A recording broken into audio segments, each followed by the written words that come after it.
Welcome to Wellness Rebranded, the podcast for women ready to redesign their relationship with food, fitness, and feelings. We are a registered dietitian, a personal trainer, and a mental health therapist. 3 experts, 1 mission.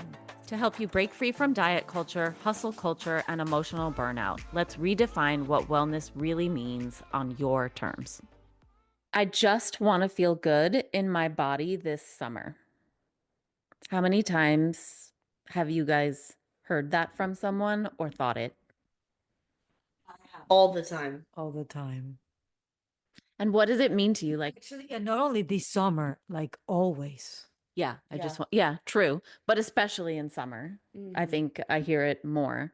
And what does it mean to you? Because Tara, when I told you that I wanted to do an episode about this, you were not so super on board immediately. Yes, it definitely I was hesitating about this because I don't feel good in my body all the time. And here's like in the example that I gave Elizabeth. I said, dude, I'll do this episode, but I am I'm Elizabeth.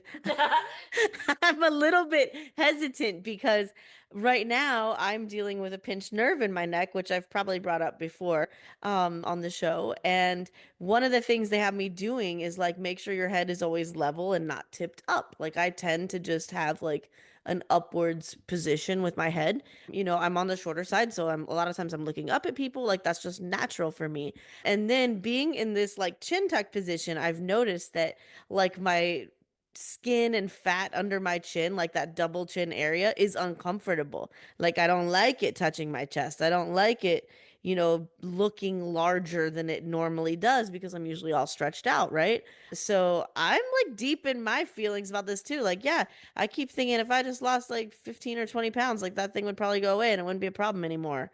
But I am on a podcast, like trying to help other people feel good in their bodies when I don't feel good in my body sometimes. Nor do I. Nor do I. And that's what that, I think that's okay. Right.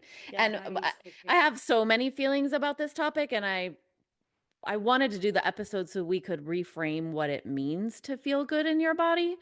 But I actually think part of it is also recognizing that none of us are going to feel good in our bodies all the time. And I hesitate to say that at the beginning because it almost feels like, well, then why am I listening? Right? Like, oh, you don't have the secret. Never mind. Yeah. But we're human, and being human comes with discomfort. It comes with some physical discomfort at times. It comes with emotional discomfort at times. And I think we're conditioned because of the culture we live in to we were talking about it on another episode, try and kind of avoid our feelings. We don't want to go through them. We want to avoid them. And then because of diet culture, we're trained to just think, okay, well, if there's something about my body that feels uncomfortable, it must be because of my weight. And I have people of all sizes say it to me. And therefore, I must change that, right? If I could just lose weight, I'll feel better and the discomfort will go away. I also hear this all the time, like pretty much every consult I do with a new client, they bring up wanting to feel good in their bodies or better in their bodies. And they're all over the place, size wise, age wise, activity wise. Like people are always bringing this up. And it is a very human experience to like feel things, right? Even if it's not a permanent discomfort, like, oh, I was sitting in the car for a road trip and like my hips got tight sitting there, right? Like discomfort is normal as a normal part of living. Like exercise is uncomfortable sometimes, right? Frequently exercise is uncomfortable, and I think that's okay. So the question is then, how do we begin to reframe what it means to feel good in our bodies? And I do think part of it is like accepting that element of, yeah, there's going to be discomfort at times, but there's more to it than that. And I know what I would say, but I'm actually curious what you would say, Maria. So what if we were not something or someone who needs to be fixed? Like, these are the parts, constantly thinking, these are the parts of my body that I need to fix. These are the emotions that I need to fix. These are the thoughts that I need to fix. What if it was more focused on what you said, how to accept and establish and start a relationship with yourself with what it is there now without having to change it? Imagine the weight that can be lifted and the freedom that can come with just saying, this is who I am, and I'm gonna establish a relationship with this person, and maybe, and just maybe, there's nothing that needs to be fixed or changed. Yeah, I agree. And in a way that leads me to kind of how I normally have the conversation with people is, okay, so let's talk about what are the things you can do to feel more comfort within yourself, right?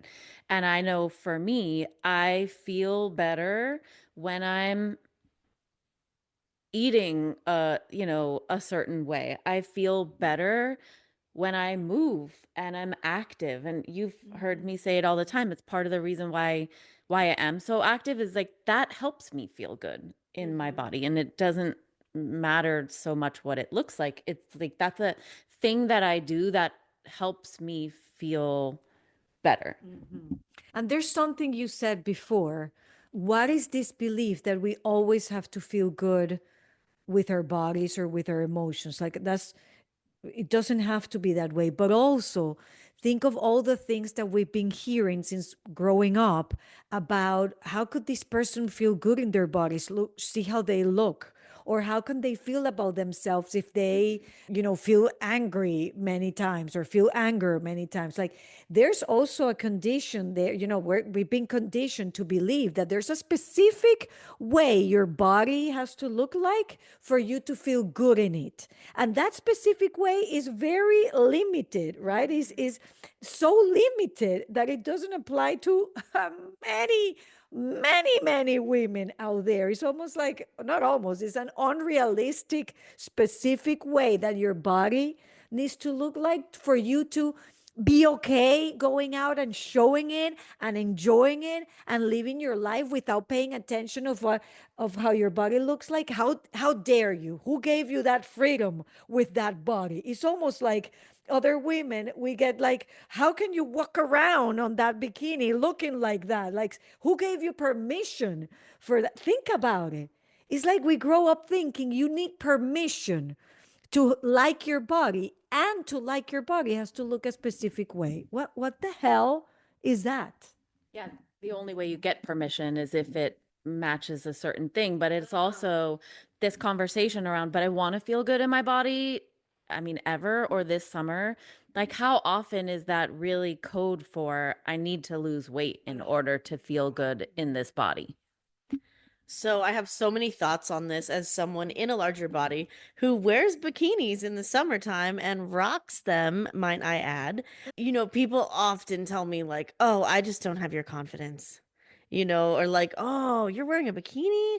Like, go you." Like people are often like supportive, but in like a, "Wow, I would never" kind of way, right? And because I've been doing like body image work forever, like it doesn't affect me, but I have clients and people that I know that are in very small bodies that would never have the confidence to rock a bikini.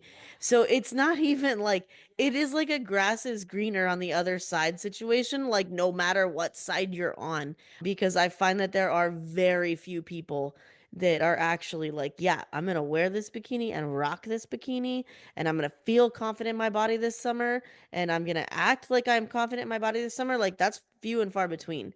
And I feel like people are almost overwhelmed with like the audacity of someone to feel confident wearing whatever or in their body having it look however it looks. Like I get that vibe a lot. Like, whoa, you feel confident like that? Okay.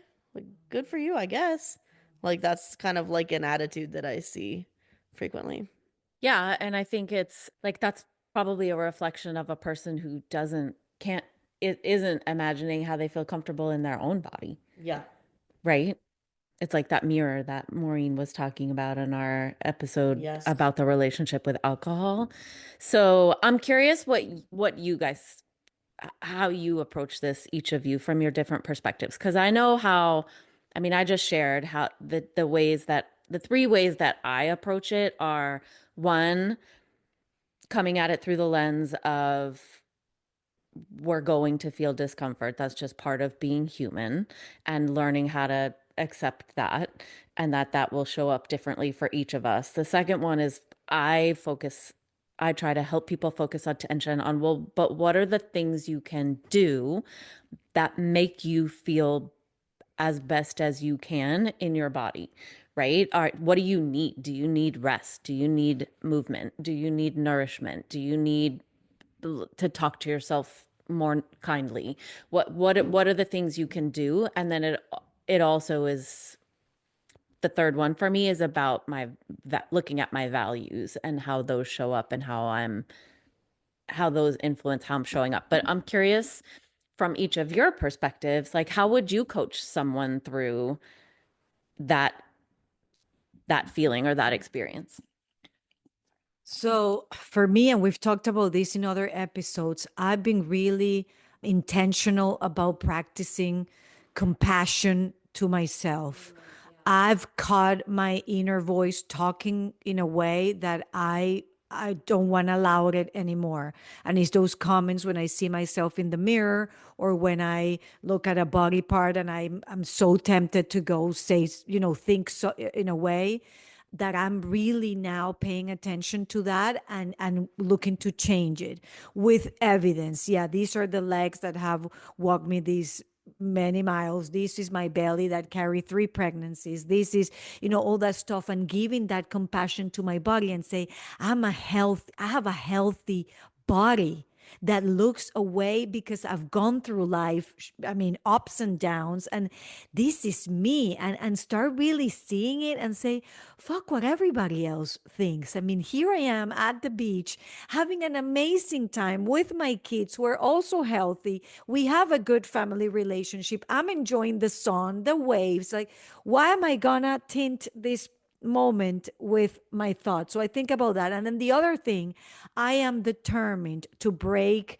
the generational pattern of these body beliefs with my 2 girls. And now that I have this 15-year-old, and she had caught myself saying things, and then I have noticed she's saying stuff about her body, for me that was a rude awakening, that I'm like, listen, Maria, you change it now. And if it's not for you, it's because of this teenager, that I don't want her to have all those labels and beliefs about her body, that based on whatever it is that is not, doesn't serve us at all. So that for me is self-talk and compassion, and role modeling that to my kids. I'm so glad you brought up the self-compassion piece. So important. Yeah, I love that you're actually doing that, Maria, and modeling that for your girls, because I just think we need more of that, right? So when I have clients come in that need help in this area, like the first thing, it's kind of easy for me, right? Because they're already coming to the gym. So they know that this is a place where like you're gonna be a little bit uncomfortable sometimes. So get comfortable with being uncomfortable is the first thing that we talk about.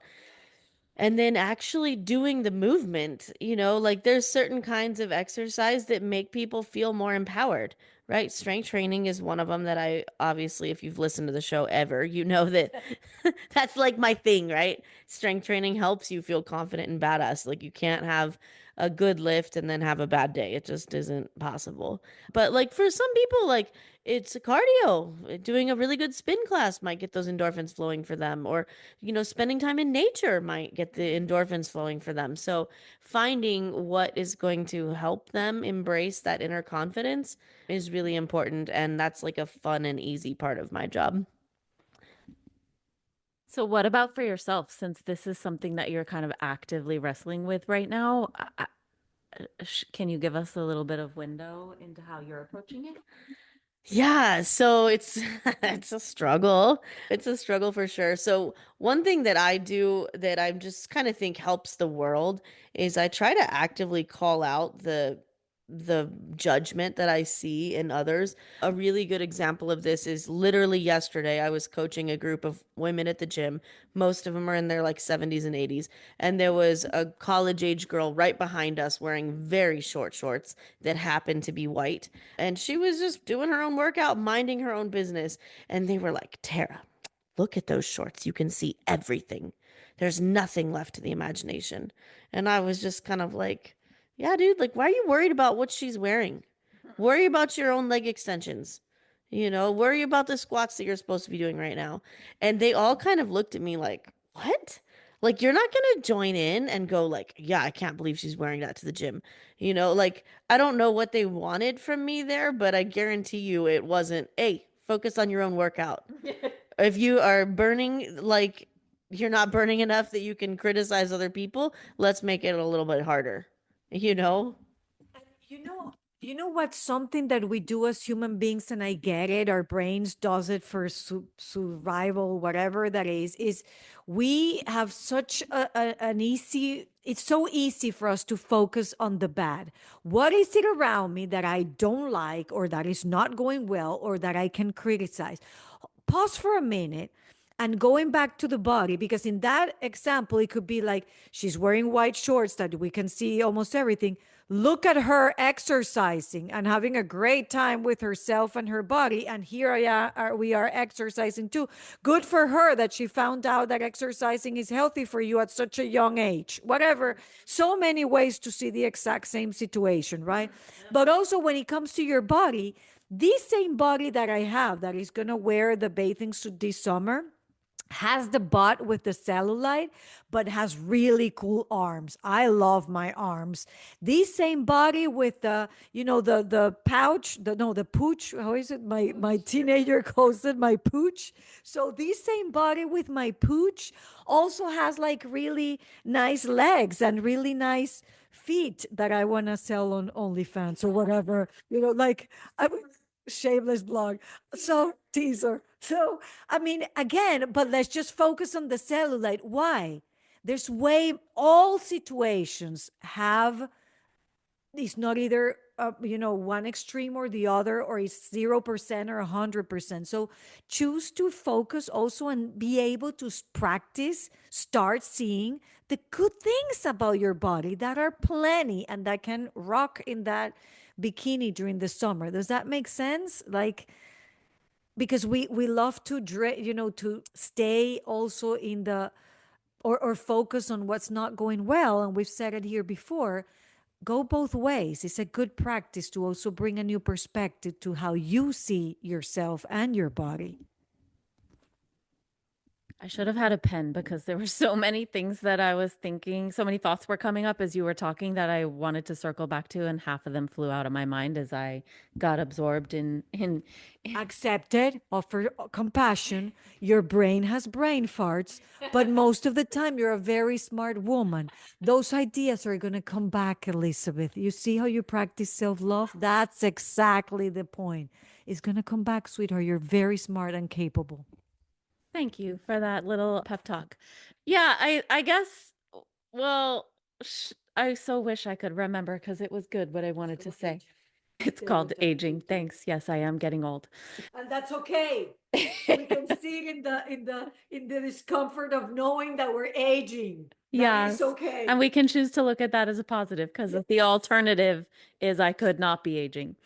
Yeah, so I think well, two things that I can remember that were popping into my head was like the first one is this is hard stuff, right? Like it all sounds really good and it's so hard to do in practice. And every single one of us, I think, here on the couch, and certainly probably every single one of you listening, has moments where we don't feel good, and maybe a lot of them, and some moments where we don't know how to pull ourselves out of it. So first, I would just say you're not alone. We totally relate. I hated that video you took 10 minutes ago, Maria. Because my first thought was like, oh my God, I do not like the way I look. So we all get it. And then the second thing I was thinking is it's almost the way that I sometimes think about it is if I could wave a magic wand and it was physically impossible to change anything in about your body and the way that it looked, if you just took that off the table as one of the possible options in your brain for how you would feel better, what would you be left with? What would you do to feel better in your body? Okay, say that again. So I sometimes frame it as if I waved a magic wand and said there's absolutely no way to change your anything about your physical appearance, how would you take care of yourself in a way every day to feel as best you could? Everyone's looking at me. Maria's actively not looking at me. I'm really thinking. Hold on. So I think for me, even if you know your body's not going to change the appearance, I'm prioritizing sleep. I'm prioritizing stress management. I'm prioritizing exercise and drinking water. Yeah, also, Maria said she would eat whatever she wanted and all of it. But I would probably skew towards like fiber, vegetables, fruits, proteins, whole foods, because I know that it makes me feel better to eat foods like that rather than eating 7,000 M&Ms and then having a headache the rest of the day. I wonder who did that recently. If you couldn't change, if you knew that just changing your weight, changing your physical appearance was off the table, and you still wanted to feel as best you could in your body, what are you left with? It's like, if I want to feel good, what are the things that make me feel good? It's going outside, it's being under the sunshine, it's looking at flowers, it's spending time with my family, it's staying active because that makes me feel good, it's eating in a certain way, it's not eating 700 M&Ms when I walked in the door and then getting a headache, which, okay, I did that. That was me. Hi, I'm the problem, it's me. Then you're just thinking about how you're going to take care of yourself in a way that allows you to feel as best you can, right? So in my case, I don't think I would change anything. I mean, maybe it would lift a weight that I don't, it will be, there will be no need to fall into these traps of the things that we constantly hear what we need to do to make our body physically better. But I wouldn't change anything. Like I would do things that I already enjoy. Like, I don't know. So you're saying you would continue to engage in the physical and mental health practices and habits that you already have. Oh yeah, and I will keep dancing my ass off, and I will keep going out with friends, and I will keep spending time with family, and I will keep trying to sleep the best I can, and if take a nap when I can and watch Netflix. Yeah, so I suppose if you're out there listening, I mean, I don't know. For me, that's a helpful question. It may or may not be a helpful question for you, but something that perhaps you could consider is what are you doing? What are the things that make you feel as best you can? What are those practices? What are those habits? What is that self-talk? What is that mindset? And if you need help feeling good in your body for summer or for whenever, like, we're here, guys. We're a resource for you. We love helping. We love answering questions and sending you resources that might be helpful to you. So, like, please reach out and use us because we're here and we want to be helpful to you. I firmly believe that like the more people that are feeling happy and confident in their bodies, like the better the world is. So help us make that happen, one person at a time. For all of our local listeners, are you tired of workouts that feel like punishment? Come sweat with me instead every Friday at 10:30 a.m. at the Leading Lady Collective, 2158 Reynard Court in Annapolis. It's 30 minutes of high-intensity joy. Yes, that's a thing. And it's only $90 a month. We lift, we laugh, and we occasionally question our life choices, but we always leave stronger and healthier. Hope to see you there. Thank you for listening. If you want to connect with me outside of this podcast, you can find me on Instagram at coaching_therapist. I'm Elizabeth. You can find me at Elizabeth Harris Nutrition or in my Facebook group, Health and Healing with Intuitive Eating. And I'm on Instagram and Facebook at Tara DeLeon Fitness. Guys, if you loved this episode or any of our other episodes, we would love it if you would leave us a review on Apple Podcast. It really, really helps us get the non-diet word out to the rest of the world. So please leave us a review. Yes, thank you.